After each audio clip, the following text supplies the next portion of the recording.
திருச்சிற்றம்பலம்.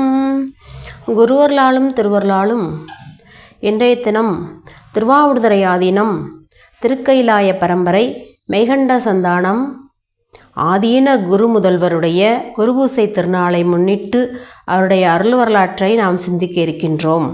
திருச்சிற்றம்பலம்.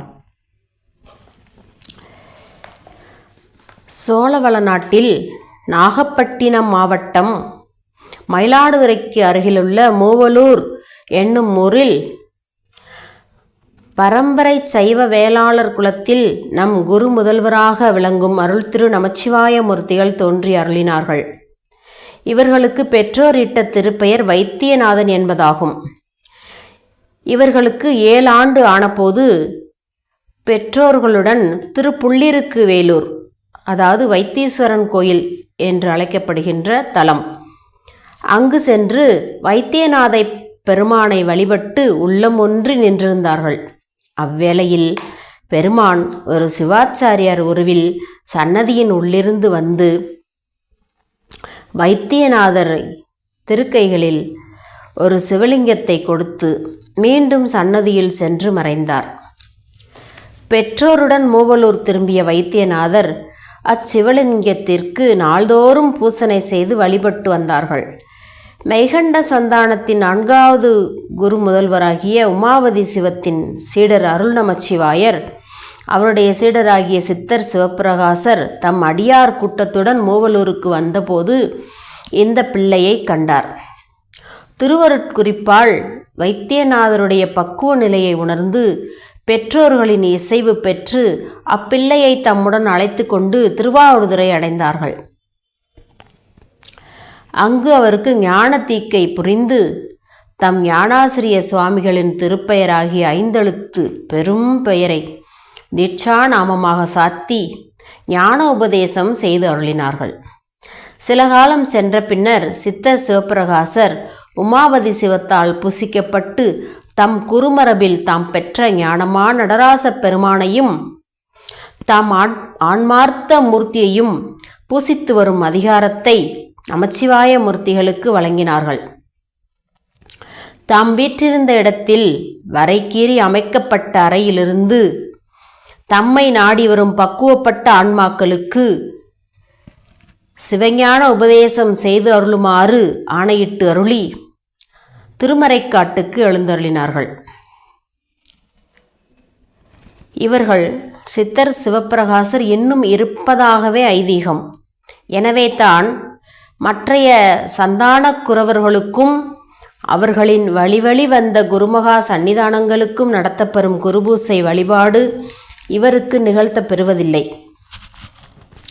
தம் குருநாதர் ஆணைப்படி நமச்சிவாய மூர்த்திகள் திருவாவடுதுறையில் எழுந்தருளி தம்மை நாடி வந்த பக்குவமாய்ந்த அன்பர்களுக்கு ஞான உபதேசம் செய்து வந்தார்கள்.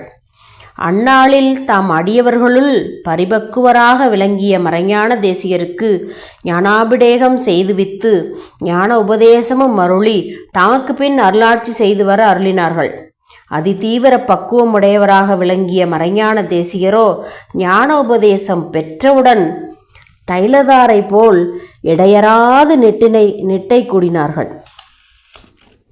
ஞான பரம்பரை தொடர வேண்டுமெனும் பெரும் கருணையால் நமச்சிவாய மூர்த்திகள் தம் அடியாருள் பக்குவமாய்ந்த அம்பலவாணர் தட்சிணாமூர்த்தி ஆகிய இருவருக்கும் ஆச்சாரிய அபிடேகம் செய்து அருளினார்கள். அவ்விருவருள் அம்பலவான தேசிகர் 10 பண்டார சாத்திர நூல்களையும் அருளியுள்ளார்கள். தட்சிணாமூர்த்தி தேசிகர் திருவாவடுதுறை ஆதீன பண்டார சாத்திரங்கள் 14 தசகாரியம் உபதேச பக்ரோடை ஆகிய 2 நூல்களை அருளியுள்ளார்கள். தாம் நெட்டை கூடும் காலம் அடுத்ததை உணர்ந்து நமசிவாய மூர்த்திகள் அம்பலவான தேசிகரிடத்து தம் ஆன்மார்த்த மூர்த்தியாகிய வைத்தியநாதரை அழகிய சிற்றம்பலவனாருடன் எழுந்தருளச் செய்து பூசனை செய்து வருமாறு அருளாணையிட்டு ஒரு தைத்திங்கள் அசுவதி நாளில் திருவாவடுதுறையில் சுத்தாத்துவீத முத்தி எய்தினார்கள். அருள் திரு நமச்சிவாய மூர்த்திகள் திருவடிகள் போற்றி போற்றி. திருக்கைலாய பரம்பரை என்ற பரம்பரை எப்படி நமக்கு வந்தது என்ற வரலாற்றை நாம் சிந்திக்க இருக்கின்றோம். திருக்கைலாயத்தில் சிவஞான செங்கோல் ஓச்சிக்கொண்டிருக்கும் ஸ்ரீகண்ட பரமசிவனாரிடம் அணுக்கத் தொண்டராக இருப்பவர் திருநந்திதேவர்.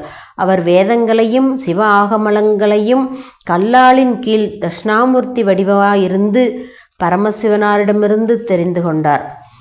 திருநந்திதேவர் சிவ ஆகமங்களின் உண்மையை சனத்குமார முனிவருக்கு உபதேசித்தார். அவர் மற்றைய சத்தியஞான தரிசிகளுக்கும் அவர் மாணவர் பரஞ்சோதி முனிவருக்கும் உபதேசித்தார். திருநந்திதேவர், சனத்குமார, சத்தியஞான தரிசினி, பரஞ்சோதி முனிவர் ஆகிய நால்வரும் தேவ பரம்பரையை சார்ந்தவர்கள். பரஞ்சோதி முனிவர் மெய்கண்டாருக்கு சிவாகம நுண்பொருளை உபதேசித்தார். மெய்கண்டார், அருணந்தி சிவம், மறைஞான சம்பந்தர், உமாபதி சிவம் ஆகிய நால்வரும் பூத பரம்பரையை சார்ந்தவர்கள். தேவ பரம்பரையை சார்ந்தவர்கள் அகச்சந்தான குரவர்கள் எனப்படுவார். பூத பரம்பரையை சார்ந்தவர்கள் புறச்சந்தான குரவர்கள் எனப்படுகின்றார்கள். உமாபதி சிவத்தின் மாணவர் அருள் நமச்சிவாயர். அவருடைய மாணவர் சித்தர் சிவப்பிரகாசர். அவர் மாணவர் ஸ்ரீ நமச்சிவாய மூர்த்திகள். திருவாவடுதுறை ஆதீனத்தை நிறுவியவர் ஸ்ரீ நமச்சிவாய மூர்த்திகளே ஆவார். பெற்றோர் இவர்களுக்கு வைத்தியநாதன் என்ற திருநாமம் சுட்டி மகிழ்ந்தார்கள். ஸ்ரீ நமச்சிவாய மூர்த்திகள் நிறுவிய திருவாவடுதுறை ஆதீனத்தில் இன்று 24வது குருமகா சன்னிதானமாக ஸ்ரீ அம்பலவான தேசிக பிரம்மாச்சாரியா சுவாமிகள் அவர்கள் அருளாட்சி புரிந்து வருகின்றார்கள். ஸ்ரீ நமச்சிவாய மூர்த்திகளை தொடர்ந்து ஞானபீடத்தில் எழுந்தருளி அருள்பாலித்து கொண்டிருக்கும் குருமூர்த்திகள் அபிடேக பரம்பரையினர் என போற்றப்படுகின்றார்கள். இவ்வாறு நம்முடைய திருவாவடுதுறை ஆதீனம் திருக்கைலாயத்திலிருந்து தொடங்கி பரம்பரையாக இன்று வரை சிவஞான செங்கோலோட்சி நடத்தி வருவதால் இது திருக்கைலாய பரம்பரை என போற்றப்படுகிறது. திருக்கையிலையில் உள்ள திருநந்திதேவரை குருவாக கொண்டு அவர் மரபு வழி வந்ததால் இது சைலாதி மரபுடையது என போற்றப்படுகிறது. மறைஞான சம்பந்தரின் மற்றொரு மாணவராகிய மச்சு செட்டியார் வழியில் வந்த 8வது மாணவர் குருஞான சம்பந்தர் ஆவார். இவர் நிறுவிய திருமடம் தருமபுரம் மடமாகும். எனவே அதுவும் திருக்கைலாய பரம்பரை சேர்ந்தது என போற்றப்படுகிறது. உமாபதி சிவாச்சாரியாரின் காலம் 1313 என்பது வரலாற்று பேராசிரியர்களின் ஒருமித்த கருத்து. திருவாவடுதுறை ஆதீனம் தோற்றுவிக்கப்பட்ட காலம் 1360 என்னும் உண்மை திருவாவடுதுறை ஆதீன வெளியீடு எண் 354 1986 பக்கம் 89 காணப்படுகிறது. உமாபதி சிவாச்சாரியன் காலத்தை அடுத்து 47வது ஆண்டில் இன்றைக்கு 660 ஆண்டுகளுக்கு முன் திருவாவடுதுறை ஆதீனம் தோன்றியுள்ளது என்று தெளிவாகிறது. இவ்விரு ஆதீனங்களை அடுத்து பல ஆதீன மடங்கள் தோன்றியுள்ளது. இந்த நல்ல நாளில் நாம் திருவாவடுதுறை ஆதீன மெய்கண்டா சந்தானம் குருமூர்த்திகள் நமச்சிவாய மூர்த்திகள் அவர்தான் திருவாவடுதுறை ஆதீன மடத்தை தோற்றுவித்தவர். அவருடைய இந்த குருவூசை திருநாளில் அவருடைய அருள் வரலாற்றை சிந்திப்பதற்கு துணை செய்த குருவர்களுக்கும் திருவர்களுக்கும் நன்றி பாராட்டி அமைகின்றேன். திருச்சிற்றம்பலம்.